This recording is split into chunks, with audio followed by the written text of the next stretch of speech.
குரு பிரம்மா குரு விஷ்ணு குரு தேவோ மகேஸ்வரக குரு சாட்சா பரபிரம்மா தஸ்மை ஸ்ரீ குருவே நமக. வணக்கம் நேயர்களே, நான் உங்கள் பரம்பரை ஜோதிடர் திருமதி பிரேமலதா தமிழ்மணி, சிவசக்தி ஜோதிட நிலையம், ஜேடர்பாளையம். இன்று நாம் இந்த வீடியோவில் எதை பற்றி பார்க்கவிருக்கிறோம் என்றால், தற்போது பரவலான பேசுபொருளாகவும் பெரும் சர்ச்சையாகவும் மாறியுள்ள சனி பெயர்ச்சி இந்த வருடமா அல்லது அடுத்த வருடமா, ஏன் இந்த குழப்பம் என்பதை பற்றித்தான். இந்த பிரச்சனைக்கான காரணத்தை பற்றி தெளிவான விளக்கங்களுடன் காண உள்ளோம். ஆகையால் வீடியோவை ஸ்கிப் செய்யாமல் கடைசி வரை பார்க்கவும். சரி, தற்போது என்ன பிரச்சனை?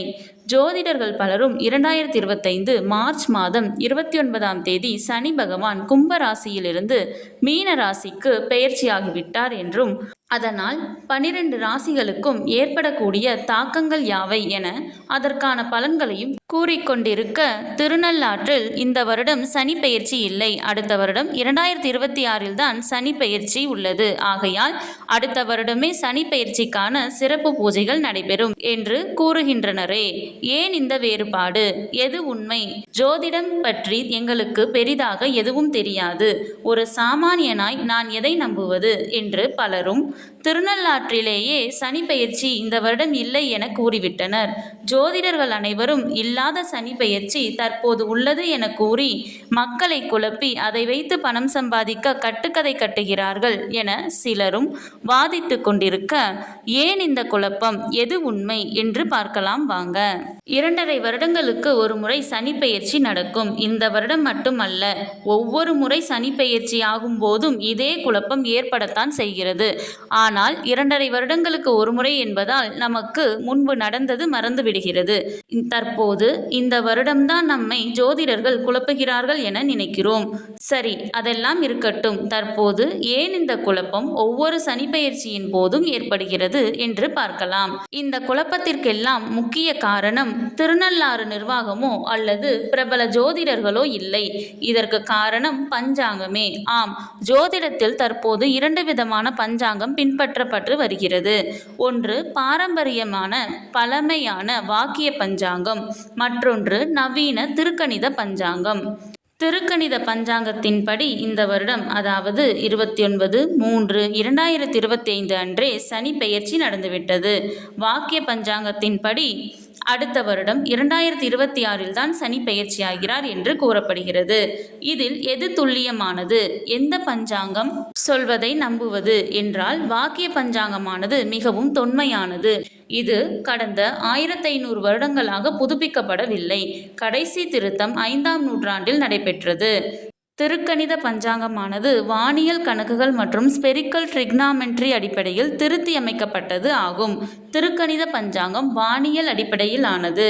திருக்கணிதத்திற்கும் வாக்கியத்திற்கும் திதி, நட்சத்திரம், யோகம், கரணம் ஆகியவற்றில் 2 முதல் 4 மணி நேரம் வரை வேறுபாடு இருக்கும்.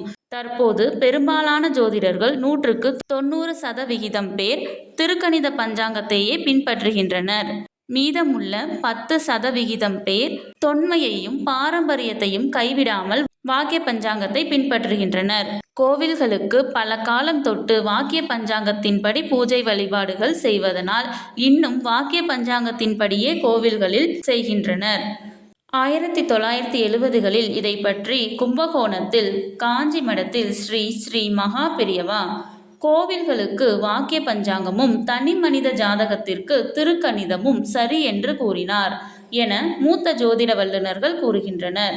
தற்போதைய பெரும்பாலான ஜோதிடர்களின் கருத்தும் அதுவே ஆகும். எனது கருத்தும் அதுவே. மக்களே, குழப்பமடைய வேண்டாம். சனி பகவான் அவரவர் பாவ புண்ணியங்களுக்கு ஏற்ப அவர் சஞ்சார காலத்தில் நீதி வழங்கக்கூடியவர்.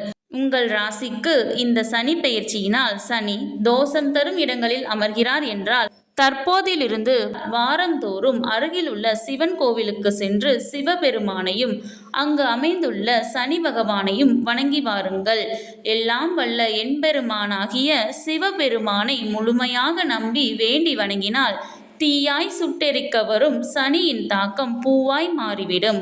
பிறகு அடுத்த வருடம் 2026 திருநள்ளாற்றில் நடைபெறவிருக்கும் சனி பெயர்ச்சி வழிபாட்டிற்கு சென்று சனீஸ்வரனையும் தர்பாரண்யேஸ்வரனையும் வணங்கிவிட்டு வரலாம். தற்போது உங்களுக்கு பதில் கிடைத்திருக்கும் என்று நம்புகிறேன். சரி, ஜோதிடம் தெரியாத ஒரு சாமானியனாய் ஏன் இந்த குழப்பம் என்று குழம்பியவர்களுக்கு பதில் கூறிவிட்டேன்.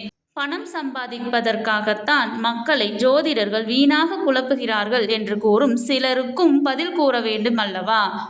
வாக்கியம், திருக்கணிதம் என 2 பஞ்சாங்க முறைகள் உள்ளதாலேயே ஜோதிடர்கள் சனி பெயர்ச்சி குறித்து வேறு தேதிகளை குறிப்பிடுகின்றனர். பஞ்சாங்கம் குறித்த விளக்கங்களும் தரப்படுகிறது. இரண்டையும் பற்றி தெரிந்து கொண்டு மக்கள் எந்த பஞ்சாங்கம் நம்பகத்திற்கு உரியது என அவர்கள் நம்புகிறார்களோ அதை தாராளமாக பின்பற்றலாம். ஜோதிடர்கள் வீணாக மக்களை குழப்பி அவர்களின் மனசஞ்சலத்தை பயன்படுத்தி பணம் சம்பாதிக்கவே இவ்வாறு குழப்பத்தை ஏற்படுத்துகின்றனர் என்று சொல்வதை ஒப்புக்கொள்ள முடியாது. 100க்கு 99% ஜோதிடர்கள் அவர்களால் முடிந்தவரை இந்த ஜோதிட சாஸ்திரத்தை நன்கு கற்றுணர்ந்து பல ஜாதகங்களை ஆராய்ந்து பார்த்து பிறகுதான் தொழில் ரீதியான பலன் கூற தொடங்குகின்றார்கள். மிச்சமுள்ள 1% ஜோதிடத்தை அரைகுறையாக தெரிந்து கொண்டு பணம் சம்பாதிக்கும் நோக்கத்துடன் மட்டுமே செயல்படலாம். ஆனால் இது ஜோதிட துறைக்கு மட்டுமல்ல, அனைத்து துறைக்குமே பொருந்தும். ஆகவே ஜோதிடர்கள் பணம் சம்பாதிப்பதற்காக சனி பெயர்ச்சிக்கு வேறு தேதிகளை கூறவில்லை. ஜோதிடத்தில் நடைமுறையில் உள்ள பஞ்சாங்கத்தின்படியே பலன்கள் கூறுகிறார்கள். யாரையும் ஏமாற்றவோ குழப்பவோ இல்லை. மேலும் எந்த வேலையாக இருந்தாலும் அதில் நாம் முன்னேறி செல்ல வேண்டும், பணம், பேர், புகழ் அடைய வேண்டும் என்று எண்ணித்தான் அனைவரும் செய்கிறோம். ஆகையால் தனக்கு தெரிந்த ஜோதிட கலையை தொழிலாக செய்து அதன் மூலம் பணம் சம்பாதிப்பதில் தவறேதும் இல்லை. பணத்திற்காக செய்கிறார்கள், ஜோதிடர்கள் அனைவரும் ஏமாற்றுக்காரர்கள் என்று சொல்வதை எந்த ஜோதிடராலும் ஏற்றுக்கொள்ள முடியாது. சரி, இவ்வாறு எதிர்மறை எண்ணம் உடையவர்களை விட்டு தள்ளலாம். சனி போல் கெடுப்பார் இல்லை என்பது எவ்வளவு உண்மையோ அதேபோல் சனி போல் கொடுப்பாரும் இல்லை என்பதும் அவ்வளவு உண்மையே. ஆகையால் அண்மையாக சனி பெயர்ச்சி அடைந்துள்ள இந்த நேரத்தில் சனி பகவான் மீனத்தில் குடிகொண்டு சஞ்சாரம் செய்ய உள்ள அடுத்த 2.5 ஆண்டுகள் மக்கள் அனைவருக்கும் அனைத்து விதமான சம்பத்துகளும் அருளி சௌபாக்கியமாக வாழ வேண்டும் என்று வேண்டி வணங்கி விடைபெறுகிறேன். நன்றி. கடவுளின் அருளால் அனைத்தும் நன்மையாகவே அமைய சிவசக்தி ஜோதிட நிலையத்தின் வாழ்த்துக்கள். சுபம்.